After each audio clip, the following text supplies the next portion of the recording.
Welcome everyone, welcome back to another book review, and today I want to share with you my opinion about the math mind, the simple path to loving math, cracking the numeracy code for everyone who has ever thought they were bad at math by Shalinee Sharma. She's co-founder and CEO of Zern. It's a website platform for kids from K to 8, I think, to practice math skills.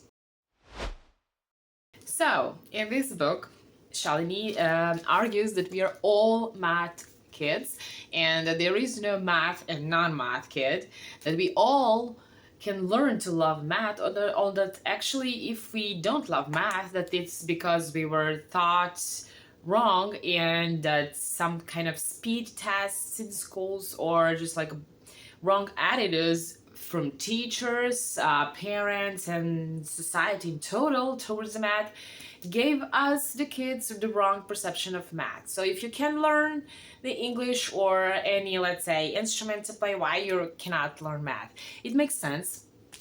And I personally found this book very motivating, and it's even motivated me to go to her website Zern and try to make accounts for my kids and see if they will actually play the games. So the only one who wanted actually to play games in my family is my little one, and she said it's boring because she already is surpassed that problem, but I can also increase the difficulty if you want. Anyways, let's get back to this book. This book, in first part of the book, they argue that there are several math myths and what they are and how you can teach your kids to overcome them. The second part of the book deals with the exact method we can actually apply so that we adults as well as kids can learn to love math, or at least not hate it. And third part of the book offers are the path or roadblocks to achieve actually that vision, and actually ensures that we see the numeracy as essential for our future, however it may look like. So why we as a parents have a crucial role to let's say instill the love for math in kids, or just not math in total but basic numeracy, which we call all math, will benefit all of us as adults, but now we teach kids how to embrace math and numeracy. So she said that 6 benefits of loving math or numeracy are mastering problem-solving skills. Yes. Then developing a reasoning mind, which she also stresses about that math is not just tests and speed and fluency. Yes, certain type of fluency, yes, but reasoning and logic and does this make sense, and just the problem-solving process is already good in itself.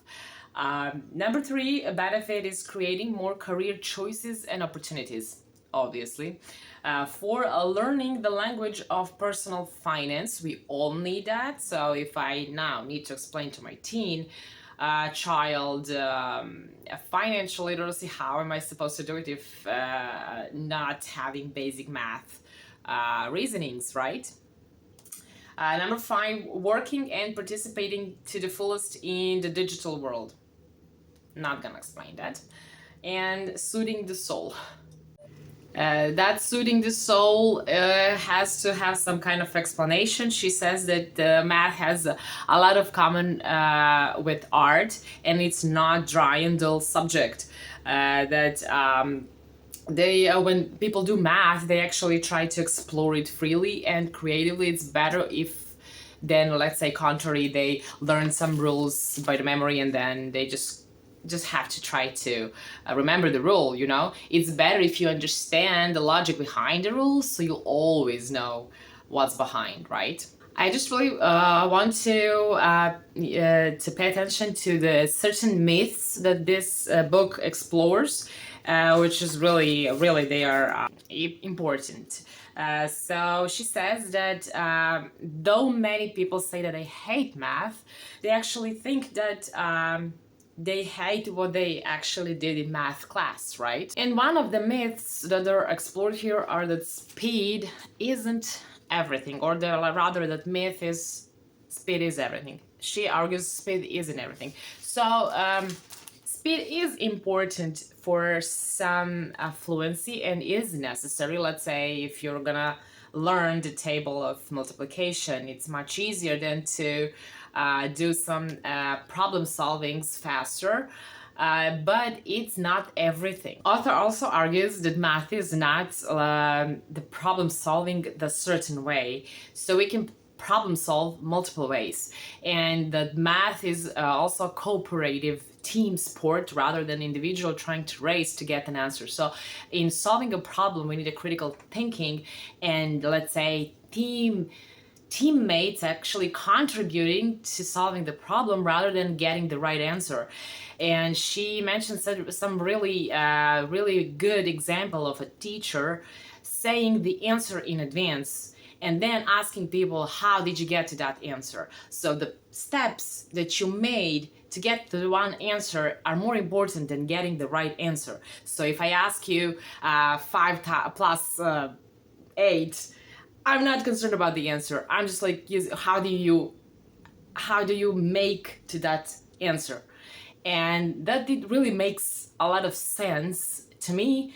And I would really like to teach my kids that math is not about speed and competition, and that they shouldn't be feeling actually doomed if they don't get an answer in certain times. So certain problems would be requiring a lot of time and energy and maybe additional research, help from other people in setting up the puzzles. So math is actually making a puzzle and then you're just gathering pieces. Make sense? Critical thinking, right? And at last, I want to give you my personal experience with this book and my children. So I have child, teenager, tween, and preschooler. And I gave them this problem which says which fraction has a value closest to a half. And I first gave each of them just numbers.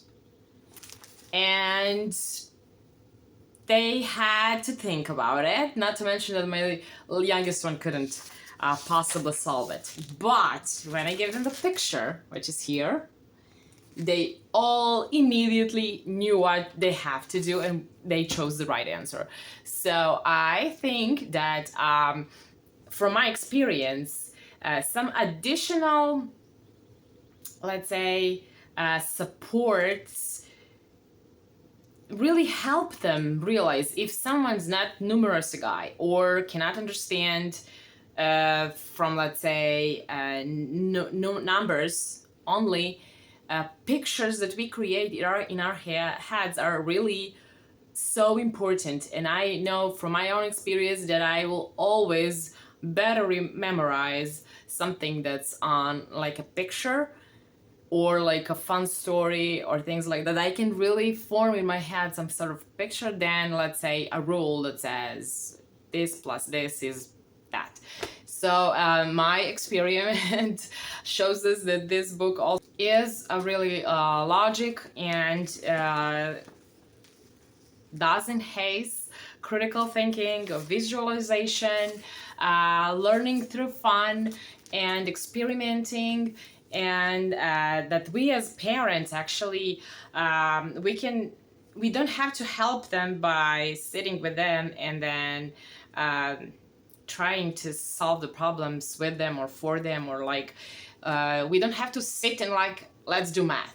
So math is everywhere, and then author recommends introducing math in everyday life, like going to shopping or playing some board games or counting steps or whatever is appropriate, but in, let's say, implementing math in daily life and encouraging kids to critical thinking in some non-stressful way, like not sit and let's do it, but rather through fun, that kids don't even have any sense that they are doing math, right?